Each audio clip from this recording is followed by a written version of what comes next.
everyone, welcome back to Phil Talk. I'm your host, Sam Gadway, and here again is our panel, Mr. DiMatteo, Mr. Mento, of course, Mr. Gadway. We have Mr. Morale over here, Miss Tristan, and Miss Lewison.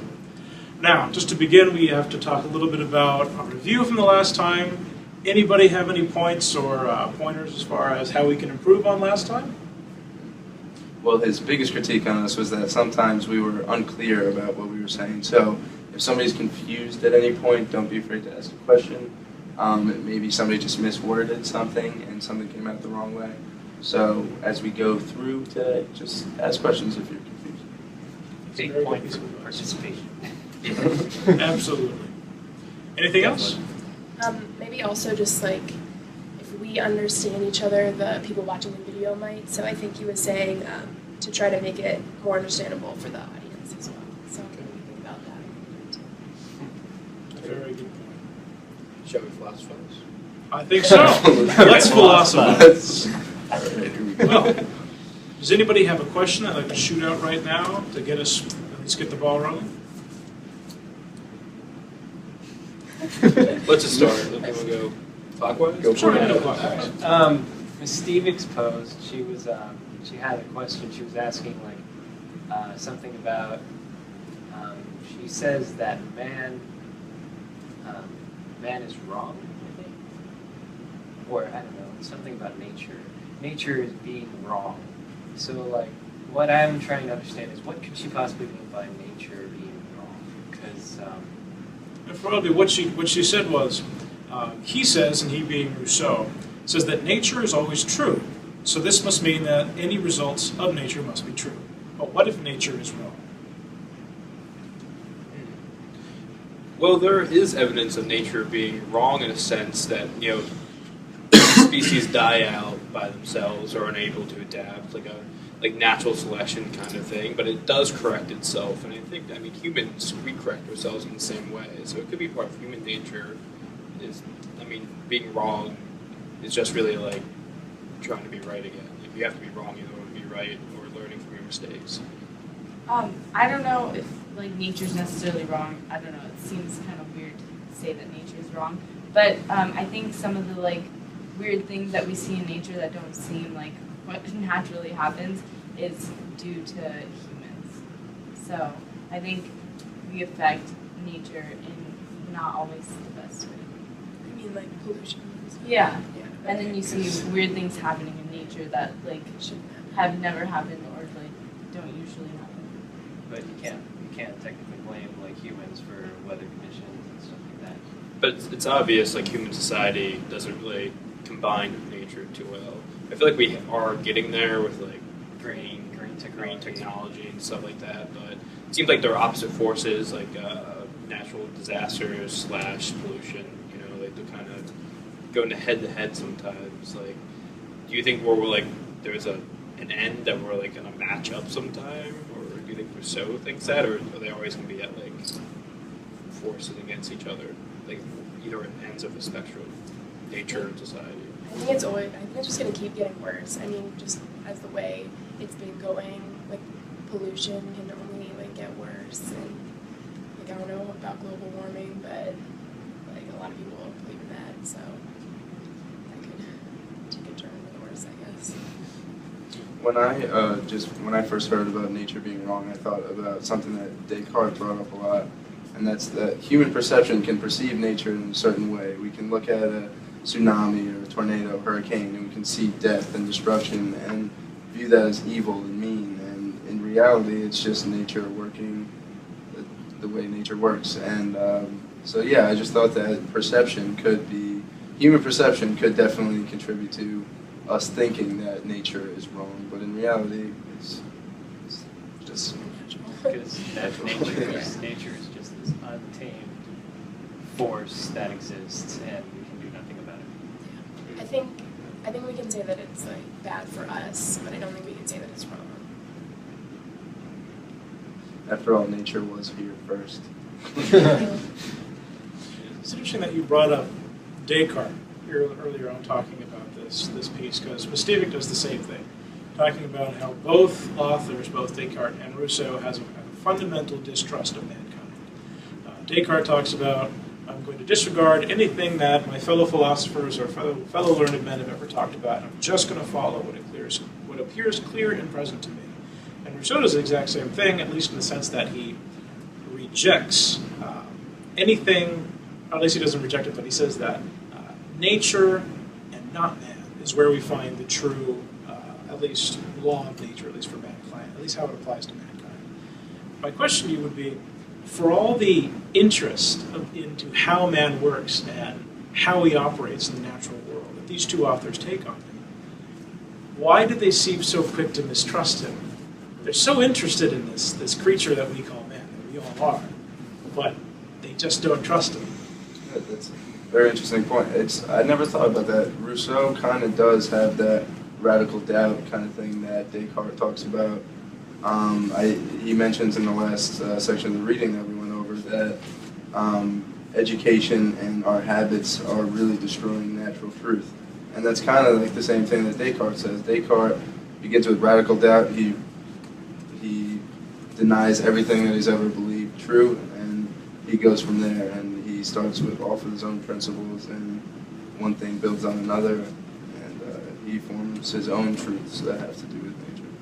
I think also, like, I don't know, because he says that nature is always right. So maybe, like with Descartes, his idea of perfection was God, or like a higher power. And so maybe Rousseau's idea of perfection is nature, and they need to believe that there's something more perfect out there because they've seen, I don't know, maybe just different experiences in their life where they've seen how, like, bad people can act. So, Yeah, and I think with Rousseau, his whole thing is about inequality, and he probably sees it like every day, where like in the real world, and so maybe that's why he calls he tells us at the end of the section that we were reading to not listen to everyone else, that they're all like liars. So yeah, I think he just doesn't want to trust them because of what he's like seeing maybe in the world around us, and like trust nature because he knows it's right.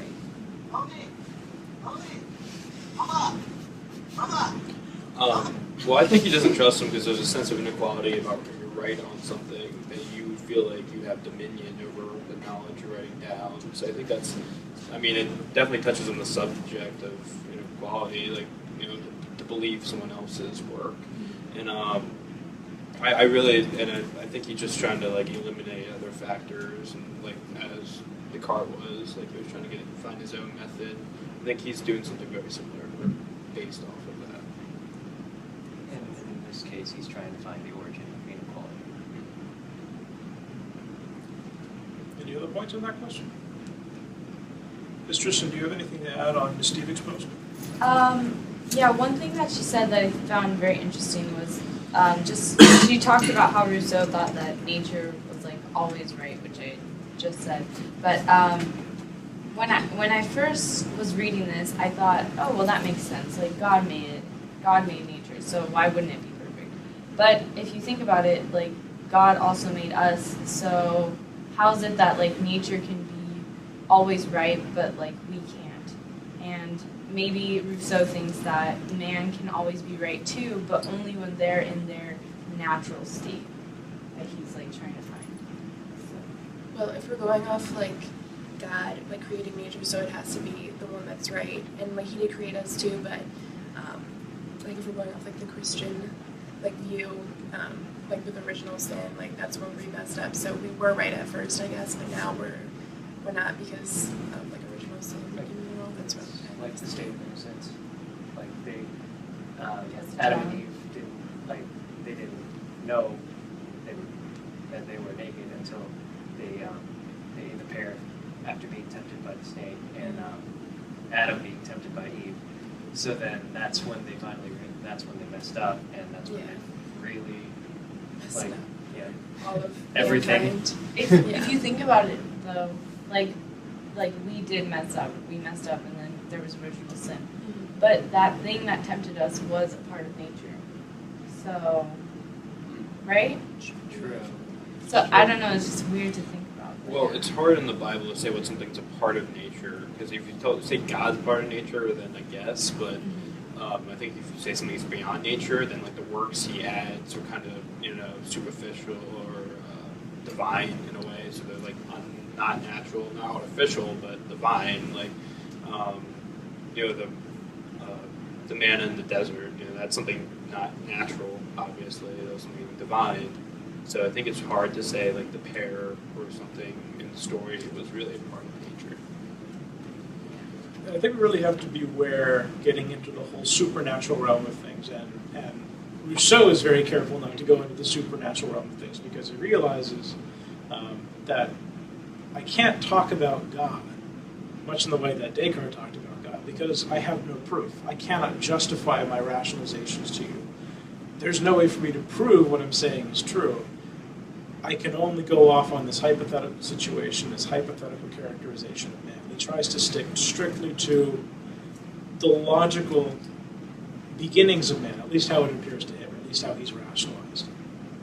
Which is why I think it's very difficult to take a look at the Bible and apply it to the situation. Okay, things in nature and how it relates to man. Because it's very difficult because there's that supernatural element in the Bible. Everything has to do with God or something God does and how it relates to man. And you throw in that supernatural element, which totally spins the story out the other way. So it's very difficult. Yeah, I'm not meaning to go off on a tangent or anything, but it's very interesting how Descartes and Rousseau differ in that way.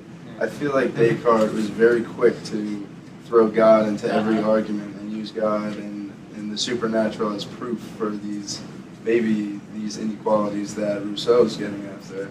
And Rousseau's really, really trying to stay away from that, focusing on the savage man and how humans first began and all that. And it's very interesting how they differ in that way, but they're both getting at the same thing. Because I actually talked a lot about this as well when we came on that for Descartes, and it's like not everybody has the same beliefs. So like, if you put God in the picture, then like there's going to be that population where it's going to be like, okay, how can you prove that God is truly involved in this? Because I mean, sure, we have the Bible, but lots of stuff in there can be questionable because some of them are like over the top, some can be accurate. It's also very metaphorical. Exactly. Something I think about is the audience of his time. Probably God was a very important subject, you know, or less questionable than today. So I think it's definitely important. How do you think God's going to be worked into here? I mean, definitely with like the process when he talks about enlightenment of people. Like I'm scared that Rousseau's going to go down the path like God enlightened them some way or a divine force enlightened them. Do you also feel the same fear I have? Because I didn't really enjoy that in Descartes when he kind of jumped into that.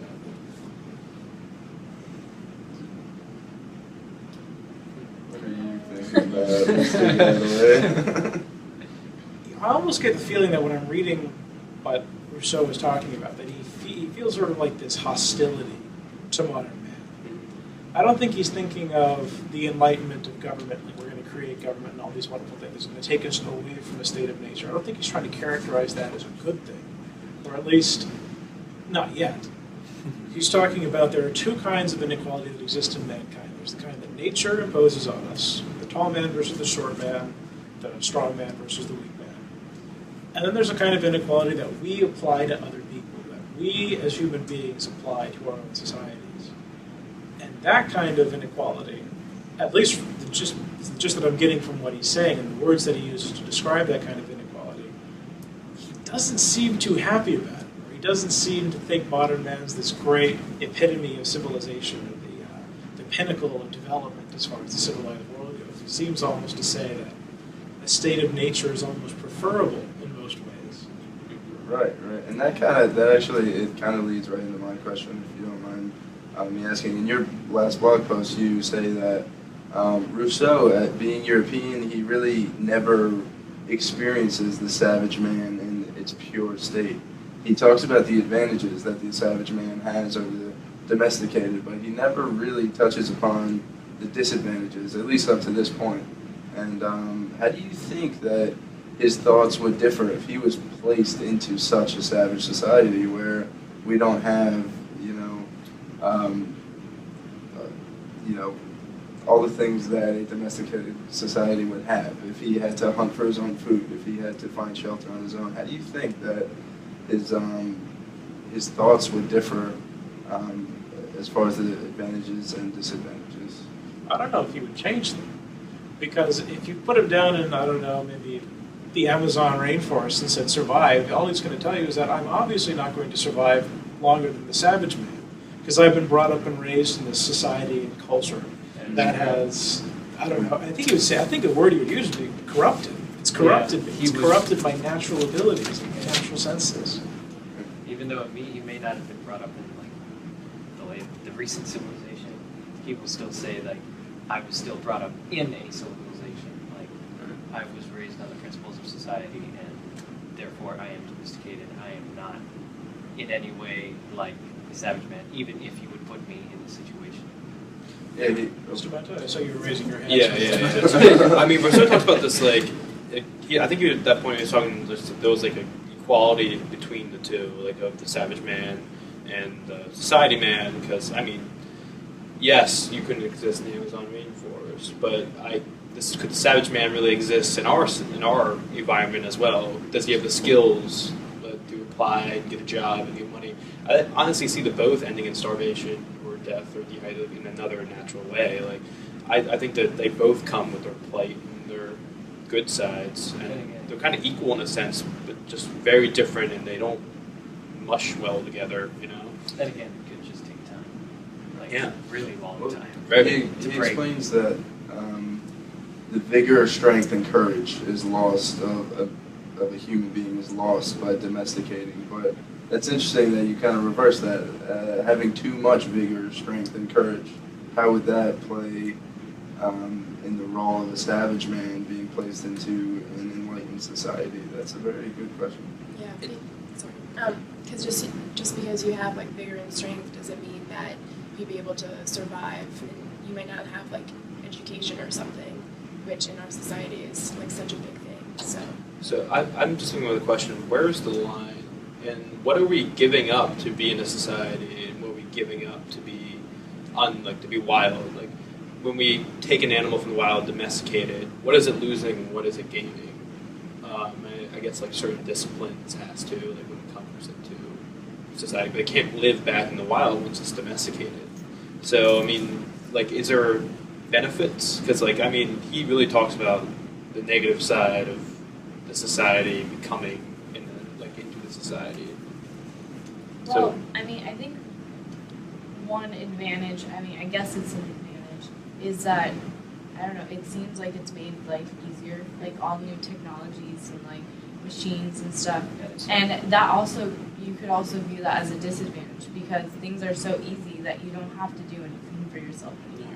Yeah. So it's kind of hard to determine, what's good and what's not. Things are definitely easier in a different way. Though. Like if I was put in a savage society and asked to hunt, a wild boar, I'd great difficulty. I have no idea what I'm doing.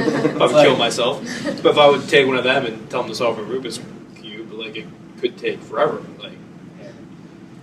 I think another benefit though is also like just technology and like medicine. Like I think people live longer, and like there are a bunch of diseases now that we can cure, but in like the savage society or whatever, they wouldn't be able to. They would just.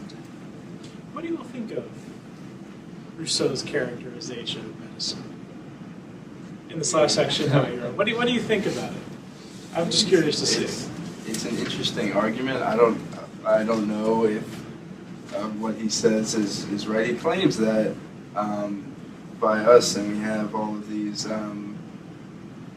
aids in society. By having medicine, we're actually making ourselves sicker. I feel like he's saying we're actually becoming softer, and we're becoming less strong as a race, and this is making us more susceptible to disease, which I think could be true. But we also, as he says, our skill outweighs our strength, and our skill in medicine especially helps us cure the very illnesses that we may be causing. But I don't know, what do you think of that? A lot of the ills that he brings up stem from sometimes an overabundance of food. He talks a lot about the richness of the food that the wealthy eat, the inability of the poor to get food that they need, and then when they do get food, they eat greedily, and it corrupts their morals, something to that effect. he doesn't say outright that medicine is bad, because it's not. But he does say, I'm trying to think. I will ask whether there is any solid observation on the basis of which one can conclude that the average lifespan is shorter in those countries where the art of medicine is most neglected than those where it is cultivated most assiduously. We look today in our modern world and see that a country like Great Britain, the United Kingdom, the United States, and Germany, and Italy, industrialized countries that have access to medical advancements, medicine in general, vaccinations, people in those countries live longer than in other countries, at least countries that might be, or communities that might be considered savage. Then when they don't have those medical advancements, they live shorter lifespans. It almost appears that Rousseau's wrong in this sense that, yes, while it's true that a lot of the diseases, or not diseases, but the health problems that plague us don't exist in other societies that don't have medical advancements and don't have, abundances of food. But they have their own problems that he doesn't talk about in this. No, he Or at least doesn't. when he does talk about it, it's very downplayed. I think a good example we were talking about is something like a disease like the Black Death, like something that our society actually worsened because of the infestation of rats and how close people live together, and like it just prolonged the disease and made it so much worse. And if we lived in like separate little communities, it probably would have died out faster, and then like not as many fatalities at all. But again, like if you look at like even today, I mean, you go to the mathematical side, the Descartes side of things, and you look at the sheet, you see like infant mortality rates and just like wars and whatnot. The most uncivilized countries, like countries around Africa and stuff like that, you see the rates of the lifespans a lot shorter and stuff like that. And I think this might not have been something he had access to at all, so it couldn't really have been thrown in there.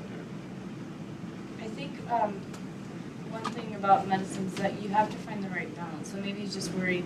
Like, I definitely think that having too much medicine is not a good thing because your body can't fight off certain things, and like because it's not exposed to it. It's given so many medicines that it is made weak because it's not naturally fighting it on its own. It's always dependent on something like medicine, or like the situation with taking in like a cat, like a wild cat, and you bring them into the home. Well, now they're always going to be dependent on you because they don't know how to fend for themselves. So. This kind of ties into the blog post I chose. It was Miss Caramello's. She was writing on the preface in the discourse on inequality, and she has a quote from page 10 that basically says that men like gain knowledge over time, and then she brings up a really interesting point about technology, and she says she's just wondering about if there's like two men, one is born in the 1970s and one is born in the 1990s. She says like won't the one in the 1990s be like better, and therefore they're unequal because he has a better understanding of technology because he's grown up with it more, and she asked the question at the end, like, will today's world, will we never reach equality because there will always be new technologies coming out that will always, like, have the younger generation have more knowledge about technology than the older one, which makes them unequal?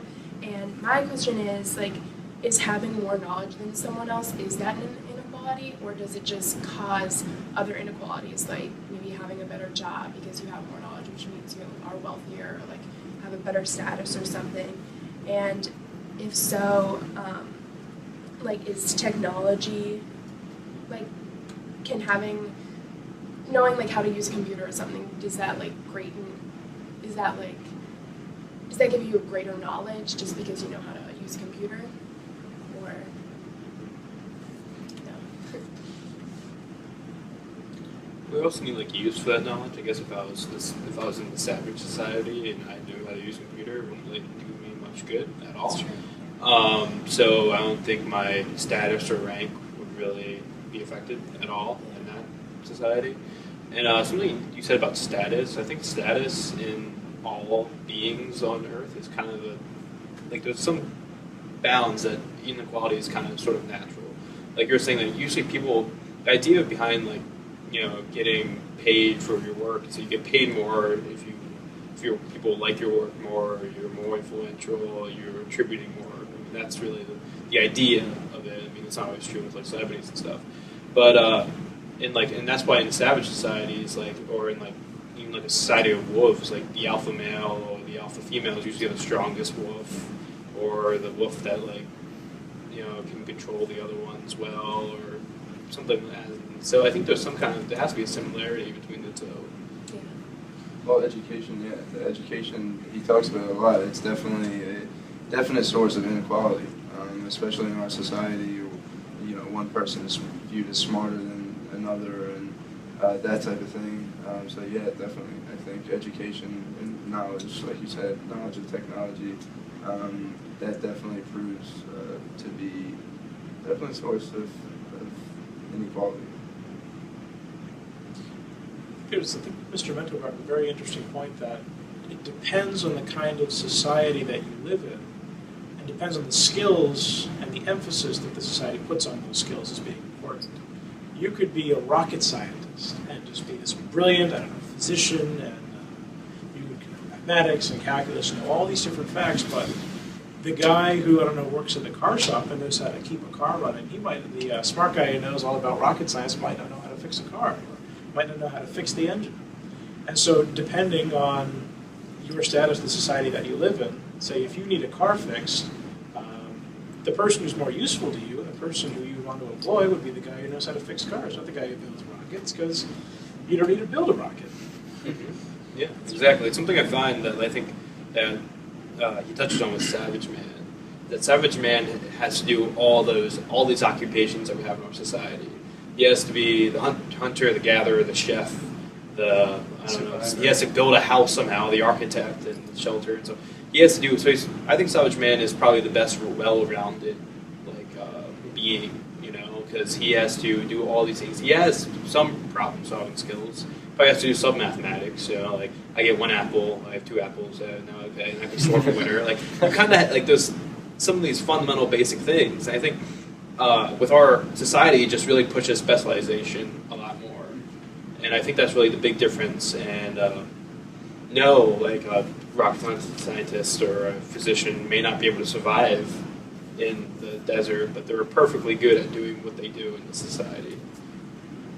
This makes me think of the sort of comparison he makes between the Savage Man and the Civil Man on page 20, where he's saying you give a civilized man time to get all of his machines and everything together, and then he's definitely going to surpass the Savage Man because he has no knowledge of how to work these machines and stuff.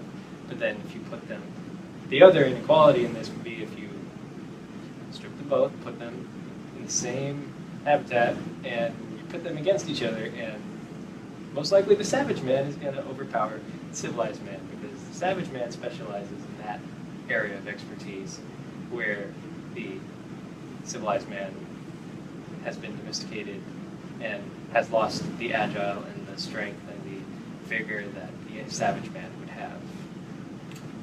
That's true. It's interesting that you bring up domestication as a description of the civilized man. Ms. Velasco wrote in her post, she posed the question, does civilization and domestication of men, like animals, weaken the actual state of their physical capabilities, maybe who they are as a species? I think it depends on the species. Yeah. Because, it really depends on the situation the species also is in. Civilization and domestication, do they weaken the natural state of man, or do they weaken man? There's definitely something we're giving up. Definitely, there's a trade-off here. I think Rousseau really talks about the negative things, but again, we are getting somewhere. And I think this really ties in with my next question, is that from Mr. Pohl's last post, he's talking about where is society going? He really talks about the idea of society. Is it really us trying to work together, just trying to get a perfect or the perfect society or reach perfection in some way? It's really something I took from his post. So, I think we're trying to adapt to get somewhere, and I think we're trying to change. We definitely can't go back. Like, I can't go and live in the forest too well. I mean, there's a slight chance I can, but I really think it's... Unless you're given the situation to do so. Yeah. You know, it's also that. It's also a situation around it. Like, animals adapt and grab new traits and stuff to find new food or to survive a new condition. So I think that we are beyond that adaptation stage, trying to actually get somewhere. Does anyone else? It's kind of confusing. So you think we could like never go back to?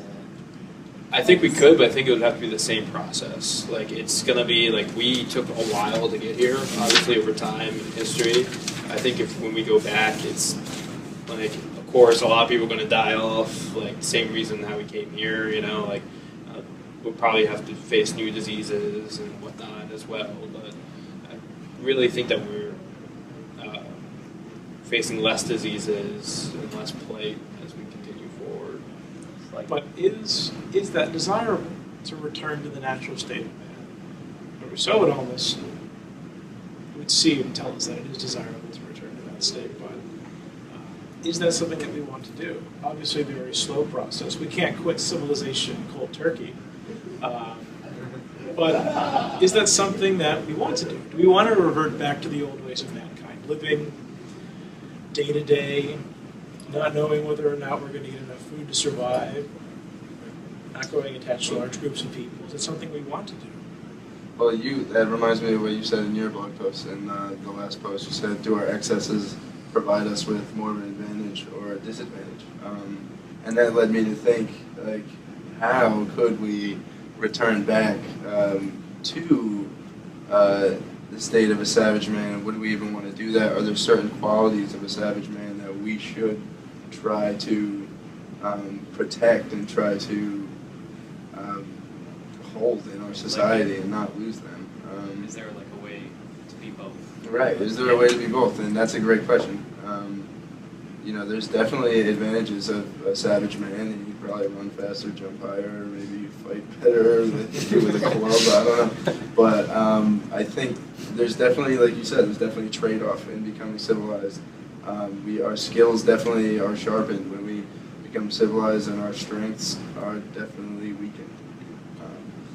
Any other questions or points? Well, I think Rousseau is really, like, talking about stuff, and he's saying that these things are so notable because, like, these skills, he talks about, like, strength and, you know, like, being able to see outside the coat and see the ship far, far away. Like, those are all things that are, like, physical in a sense, things that are, like, tangible. Like, I can understand a man is strong.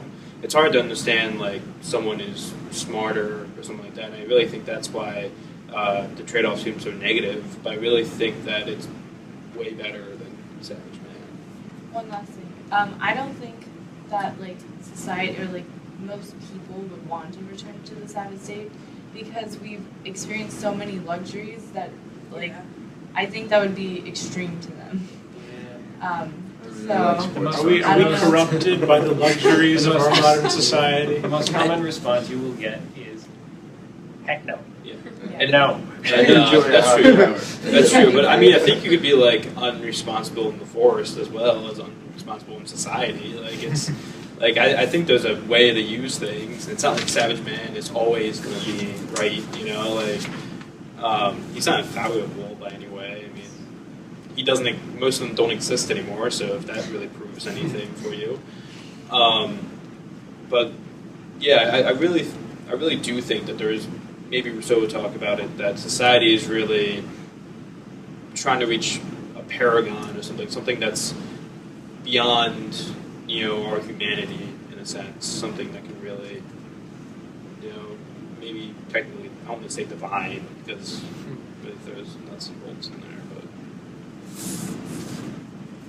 but... Anything else, ladies and gentlemen?